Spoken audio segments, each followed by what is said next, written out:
এক নাতিকে বসাইছে এক রানে, আরেক নাতিকে আরেক রানে। এক নাতির নবী হয় দাদা, আরেক নাতির নবী হন নানা। সহিহ বুখারীর 6003 নম্বর হাদিসের বর্ণনা। উসামা ইবনে যায়েদ রাদিয়াল্লাহু তাআলা আনহু বলেন, কানা রাসূলুল্লাহ সাল্লাল্লাহু আলাইহি ওয়াসাল্লাম ইয়াখুযুনি, রাসূলুল্লাহ সাল্লাল্লাহু আলাইহি সাল্লাম আমাকে ধরতেন, ওয়া ইউকঈদুনি আলা ফাখিযিহি ওয়া ইউকঈদুল হাসানা আলা ফাখিযিহিল উখরা। এক রানের মধ্যে আমাকে বসাইতেন, আরেক রানে হাসানকে বসাইতেন। সুম্মা ইয়াজুম্মুহুমা, এরপর তাদের দুইজনকে এইভাবে নবী মিলাইতেন। মিলানোর পর আল্লাহকে বলতেন, আল্লাহুম্মা আরহামহুমা ফাইন্নী আরহামুহুমা। আল্লাহ, আমি আমার এই দুই নাতিকে খুব মায়া করি, খুব মায়া করি। আল্লাহ, আপনিও আমার এই দুই নাতিকে মায়া করেন, দয়া করেন। তাহলে আপনি আপনার দুটো শিশুকে দুই রানে নেবেন, এইভাবে মাঝে মাঝে জড়িয়ে ধরে বলবেন আল্লাহ। যদি আরবিটা পড়েন মাশাআল্লাহ ভালো, আল্লাহুম্মা আরহামহুমা ফাইন্নী আরহামুহুমা। আল্লাহ, আমি আমার এই দুই ছেলে মেয়েকে খুব মায়া করি, মমতা করি, মহব্বত করি। আল্লাহ, আমার এই ছেলে মেয়েগুলোকেও আপনি মমতার চাদরে জড়িয়ে নেন, আবদ্ধ করে নেন। আমার সন্তানগুলোকেও আপনি মায়া করেন, দয়া করেন। এই দোয়া শিশুর জন্য করা রানে বসায়। কত গেল? 22। 23 নম্বর, শিশুকে স্নেহ করা। শুধু নিজের শিশু না, অন্যের শিশুকেও স্নেহ করবেন। তিরমিজির হাদিস 1920 নম্বর হাদিস।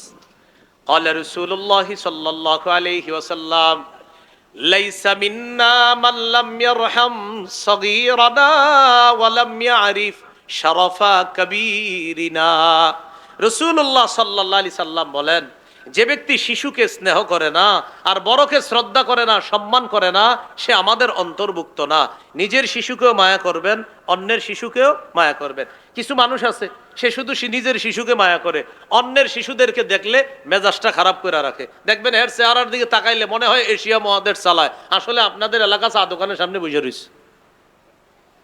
মানে ভাবে কি মনে হয়, কি বুঝায়, কি চালায়, আসলে বসে রয়েছে কই। এমন ভাবে থাকে, একটা শিশু আর দিকে তাকায়, শিশু ভয় পায়। আরে দেখ, শিশু দেখলে, তারা দেখলে ভয় পায়। তো আপনি কেন এইভাবে শিশুর সামনে থাকেন? হ্যাঁ, মানে আপনি কে? যার শিশুকে দেখবেন একটা হাসি দিবেন, একটা মুস্কি হাসি দিবেন। এই বাচ্চাকে দেখলে একটা হাসি দিবেন, ওর মন বড় হয়ে যায়। আপনি এমন ভাবে তাকাইলেন ওর দিকে, ও ভয় পায়া এই রাস্তায় আর কোনোদিনই আসে না, ডরে। এটা কেন?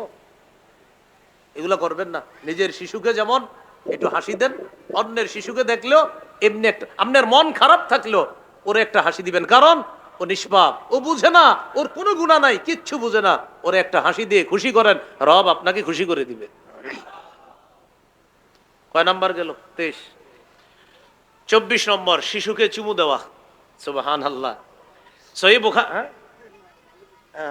সহিহ বুখারীর 5997 নম্বর হাদিস। আকরা ইবনে হাবিস রাদিয়াল্লাহু তাআলা আনহুর বর্ণনা, তিনি বলেন, ইন্নালি আশারাতাম মিনাল ওয়ালাদ মা ক্বাব্বালতু আহাদাম মিনহুম। নবীর এক সাহাবী নবীকে বলে, হুজুর আমার 10 জন সন্তান, আমি একজনকেও চুমা দেই না। আমার 10 জন সন্তান, আমি একজনকেও চুমু দেই না। নবীজি বলেন, কি বলো তুমি, তোমার ভিতরে দয়া মায়া নাই? মান লা ইয়ারহাম লা ইউরহাম, যে দয়া করে না তাকে আল্লাহর পক্ষ থেকে দয়া করা হয় না। তুমি যদি তোমার সন্তানকে চুমু না দাও, মায়া না করো, তোমাকে তো মায়া করা হবে না। শিশুকে চুমা দিবা, তোমার সন্তানকে তুমি আদর করবা, তাহলে আল্লাহ তোমাকে দয়া করবে, মায়া করবে।